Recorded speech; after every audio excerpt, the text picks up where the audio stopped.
free movement yahandabit leirisi bawuda tasengna mase tawganu habi ngasi miyam hainari nebako adubu chungchoi choidana miyam gi thajaba tawgani ngakani tawgani habi thajaba pirakoi matungina warsu wana praja ngasi ngai nebako center gi lusing moina pirako thajaba do thau ono othok pirakani habi thajaba du matungina koi ngasi ngai nebako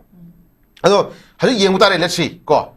moina mari leidang ngasi nagagi sina opsina pung kuntra taruki matang thadana ngasi moina threat tawrisi da takai patan lenga ing da taragadi moina mari leiragadi national highway singje yam gas rei to hai dikhan tawro yenga se let's see adu tawra babuda center gi leadership yeng taragadi moida instigate tawriba moida nganglo pi riba ntra moida taw everything to tawli thokti muse kana no habu da area da khoi adum masana po tala je po mo oirani keno miwe lak kuntra taw something khare henbogi chakhau da day to day life ta ngasagi essential commodity ekta nongmagi ona chakda da posak khuding makta miwe chakhau da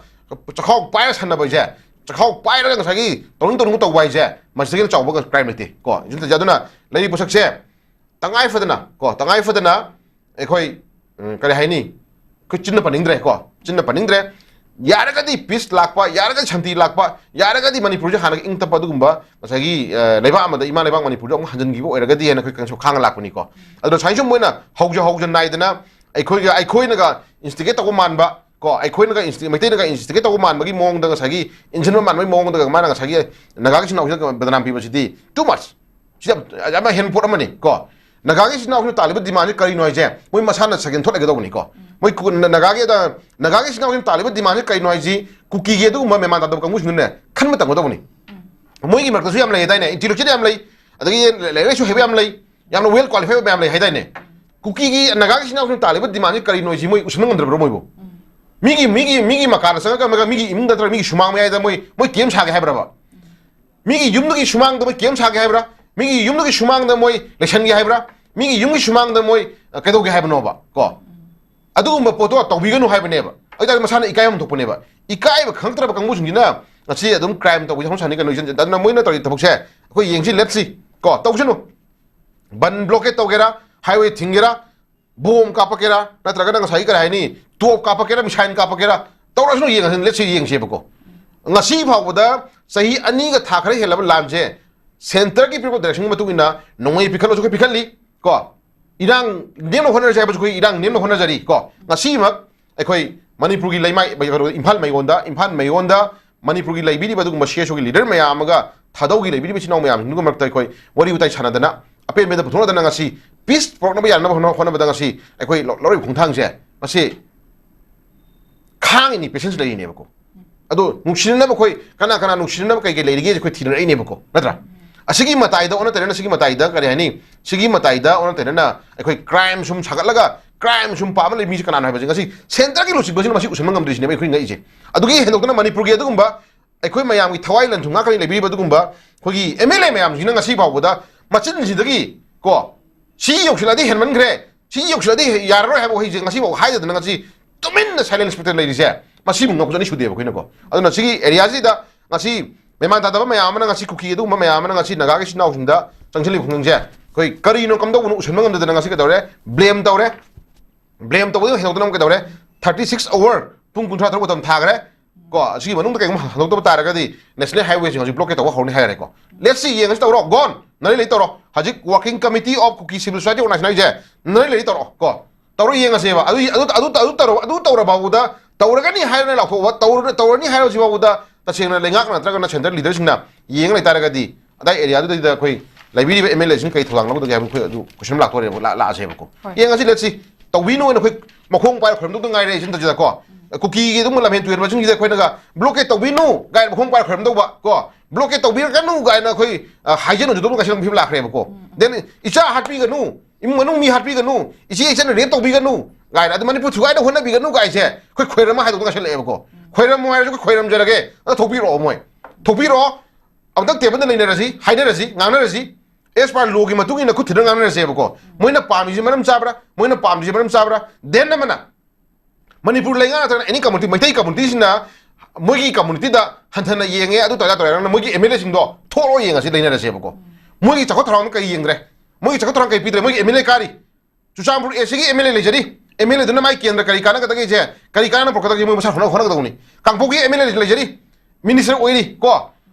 minister oi MLA duna minister MLA kari mi duna minister oi mi duna mai kendra do chakho sana bhona jada do khona jada ni hen na phangna khona ba do magi right ni ko adu mo mem tawge de haidraga imphal mai on ka ba ko imphal mai on ka ba MLA mana kangphu bi oi ba chakho torang yeng de haidraga di adu yok sabta ga di chanda jida adu di mo gi de chhai ta ga di khoi gi angang gi kari ba tongjei marin da chamu ni lo ha bi do ko tongjei marin sukchau pai ma khun do da chamu ni lo ai na ningai tawge do adugi phimna lakho phimnu tor kono hamdi khoi na bodo adu ningai tok sidara ga ni ai khoi bu han yeng bi dre ai khoi bu sidara to bi re ai khoi bu to bi re ga drug ma kon chana ba drug ki popi maning to thale ga post do adu ka do hai bu khoi na ate mo ai khoi na mo da han yeng bi dre hai ri ji politically hai ri hum je adu politically ni ra se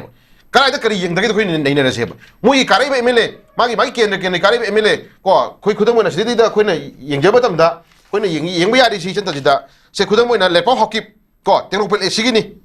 lepo hokip no tenok pel esigi bhot ka matam da tenok pel esido ngana nan khabar yaw khidum ngai koi sum yeng je matam da tenok pel da khundari ba atopa community gi hanna yeng bidre kuki gatai honna bada MLA kuki ga gi oire ga mang khoi paper ujarab ni ko adu den namana lepo kano khoi kano che lepo hokip legre da gi den nimsa ki gen kang pupigi ni minister karo oire me adagi lepo hokip minister karo oire me ko minister oina mai ken ro semang bidra bra ko khang ni je ko den namana ga sagi kari ka mai no ko gi dinglum ka mai haber kai no koi nungba esi kari bani pa sorry ma di yaudre den namana ga sagi bungjang baite thalon esi gi ko adagi lenjamang hokip henglep ki Paulinan hokip psycho ki he was a very hero ni ko hero of the MLS manipur ki khoi gi 2025 ki khoi gi 23 de horoga chi baugi 23 de horoga 25 baugi lai ri chali ba manung sida ngasi baugi ta ngasi baugi nei manung sida hero of the MLS khatma matam da manipur ki hero je kana no khatma matam da khoi gi Paulinan hokip khano ki la la roi ko adu ma hero wala mano ki Paulinan hokip to noi psycho AC kari MLA do noi psycho AC kem to bidra bra khoi hang ni nge ko noi gi lekai AC do gi noi ken do gi kem to bidra bra ko hang ni nge ba den namana to pa de kari ba khoi gi kemio hokip ko sakun gi ST sakun gi no MLA adagi chilun thang singhat ki noi kari MLA sinu ki kari kendra sing do kari MLA sing duna kaim to bidra ko sang jage kaim to bidra bra den development kaim phangra bra noi local MLA area development phangra bra MLA gi toro phangra bra MLA gi guest house phangra bra thau thum phangra bra machum phangra bra ko hangning e ko adu guma mayam do adu ju phangna adu ju phangna hanna yeng bidre ga to sma ngam du di ta sena koi kai mi halaganda mi hatoga natra mi gi mayum kai mullaga mi gi mayum kai mai tharaga den ai gi lam oino khona ni haidar ga madu yaro e bako madu di masanga khok khona khon da adum chai thing khani phang kan ne bako anu ngasi ba khoi khang je khoi yeng minam changi adu haju dai phim ji matang da ai khoi still PR lai khra matung da gi ngasi phau da laingak si lai ram da gi PR lai khre PR lai ba ngasi phau da ai khoi thaka shwe thatruk shudoi august ki tai tai thatruk shudoi ni thatruk ki manung ji da as par record ki matung ina khoi na phang record ki matung ina thatruk ki manung ji da ifong fong na 28 to 2025 ko maru han bada nomai ka pakki record lai re ko PR manung ni ko se dena mana 16 3 2025 ta luang them mukesh ko mangre gari ko mangre then 16 6 2025 ta nomai ningthaujan billion ko ma khoi fuala da low system da phone nomai ka paktana sai khu ta palaga so le hore ko then 20 to 25 to 2025 ta manipur ki history da prithvi ki history da amga thuk ta thodo ma gwal ta bi ki thodok ta ka dawre manipur ha pose muthalu hai na ngasi central security force hail abani ko sugumba aina ijari posak si ko record ta yamna distinguish pot khagi wani adugi manung da low ubakarak ba yaroi nauri ka poi wari le ko sugumba mayam thole si kana crime to no kana crime to roi center ka leader singna haji fago still PR le manung je tha mari manga ji manung ji da tha amangi manung da crime am to ri je kana hognu ha ba je khui nei na se ba ko aduna sigubo mayam ja ju shore na haji chu still ngasi haire ngasi august ani hoji tha ni pa ni august tha manung sida mu kai dawre ai khoi national highway thingni na ngasi pung kunthra thaki manung da naga ki sinau taliba dimana no to taraga di pung kunthra thaki manung da ngasi national highway jing ngasi tor kani thingni hore hai ko ada ga di mioi la kunthra tor khare he na hingori ba pun si ji chakhau je amuk paira sanara ga habani bako si bogi stage yoro ji babuda ekhoi karani center ki leader sing na madu yeng lai ni haita ga di chanta ji da ekhoi ju kya saltre duna ekhoi haninga ka shulite ko sorry haninga ka shulite yam kuna haining de yaraga di ekhoi ngang roi ji ko peaceful aga di shanti bu laga di ingta bu laga di khoi हानगी इंग तपदो हंजरगदी कोई फरनी खलक ngasi कोई खांगसी खंगनरबने बको खासी खंगनरबने अदुना मसी खांगबसे सुम centre की level leader सिंग सुम Young लेतारगदी तसिंग लेतारगदा area दुदा अखोई vote काबी MLA सिंगसे अखोई election मतम यामद्रे को इलेक्शन मतम यामद्रे अखोई लेसी येंग ताई को अदुना प्रजा ने करी खली गेबा सुम खनम चंगी प्रजा मियां की थबक तबियु लेबा की थबक तबियु को लेबा की इमा लेबा मणिपुर थबक तबियु अदुगा प्रजा मियां खनबियु को अदुना प्रजा मियां की थमोइदा नुंगांगना ओमा चलिबा मसाकसे मसिना फुदर को मेकुम तदी तसिंग लेतारगदी मदुई टेक्चाक खुदिंगमक को दायित्व लौबियु कंगुसिंग अखोई पुरु हाइनिंग लेते हमजा इसमाय थमजगी